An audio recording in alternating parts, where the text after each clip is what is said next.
Okay. So, solving simultaneous equations via matrices and dealing with special cases.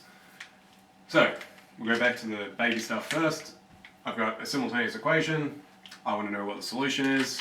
Great. You can do this whichever way you want. If you want to pause now and solve it before me, feel free. Cool. I'm going to call that equation 1, equation 2. Great. These things line up nicely, so I'll add them. And this is all assumed knowledge, by the way, so if you can't do this, you definitely need to start talking to me by emails. This, what am I doing? Adding. Cool. X has to be 3. Sub back in. Into either of them. I'm going to pick 1 because I can. Cool. 2 by 3 plus 3 of y equals 12. 6 plus 3y equals 12. 3y equals 6. Y equals 2. Brilliant. So 3, 2 is my solution. Great. And you chuck it back in to make sure it works. I know that it does, so I'm happy with that. Great. So that's that. Fantastic. So we can solve simultaneous equations that way. If you are presented with this sort of thing, definitely do the old way because it's super quick and fast and you've done it to death, so it should be easy. What we're going to do though is deal with this monstrosity. So, in this thing, you are welcome to try that, pause and spend the rest of the day trying to do it, and then come back and actually watch this way. We're not going to do it this way, because you can do it, it's just a lot more finicky and you're more likely to make problem errors. So, instead, what we're going to do, we're going to go back to this, solve this the matrix way, so that we've got some way of knowing whether or not we did it right, and then we'll try it on this thing. Okay. First thing we're going to do is transform the whole thing into a whole lot of matrices. Alright, well, here's what I'm going to do. That's going to be sort of like my transformation matrix. Here's my original xy, and this is going to equal an end result. Great, the end result's the easy bit, 12 and 6. Okay. And this is going to be, okay, this multiplies by this, so it must be 2. This multiplies by that, must be 3. This multiplies by this is 4. This multiplies by this is negative 3. Brilliant. Now I want to solve that. Actually, I'm going to move this over here meanwhile. So, I now want to solve for this x and y. Well, if we could divide matrices, that'd be nice and easy. But unfortunately, we do not have that capacity. However, we can sort of cheat a little bit and go, well, I don't know how to divide by matrices, but I definitely know how to do inverses. Or at least you should by now. And if you don't, go back, watch the videos. So, let's quickly recap that. So I'm going to say this, what are we going to call it? We'll call it A, just to give it a name. This is now matrix X. This is now matrix B. Cool, A times X equals B.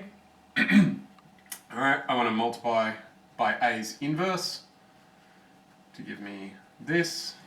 Right, you always put it on the left side whenever you're doing matrix. Cool, an inverse times its other thing is an identity. Cool, an identity times something is always itself. Oops. Great, so that's our game plan. What we need is the inverse of A, and then once we've got the inverse of A, multiply that by B, and that will give us what our originals were. Alright, well, better figure out what A inverse is then. Cool. And for everyone playing along at home, hopefully we remember. 1 over AD minus BC of D minus B minus C. Okay. Cool, that's definition. By definition. Alright. Beautiful. Okay, well, we need to run this through. So, A inverse for us equals 1 over A is 2, D negative 3 minus B 3, C 4, multiply D negative 3, B is now negative 3 because we're doing negative B, negative C negative 4, A 2. Brilliant. Let's see what we get here. That's negative 6, that's negative 12, so I get negative 18. Negative 3, negative 3, negative 4, 2. Cool. Okay, we've got a whole lot of things that can simplify here. I am going to... Well, we could do 2 or 3 different things, huh? I'll show you a trick instead. I'm going to leave this, actually I'll use up the negative just because then there'll be less negatives overall. So I've got 1 on 18 of 3, 3, 4, negative 2. Cool, great. Now to get my end result, I need, so I want that x, it's just this inverse times the original b. So I've got 1 on 18, 3, 3, 4, negative 2, 12, 16. 12, 6, sorry, not 16. Brilliant, I'm going to change out that blue, I think, which is unfortunate.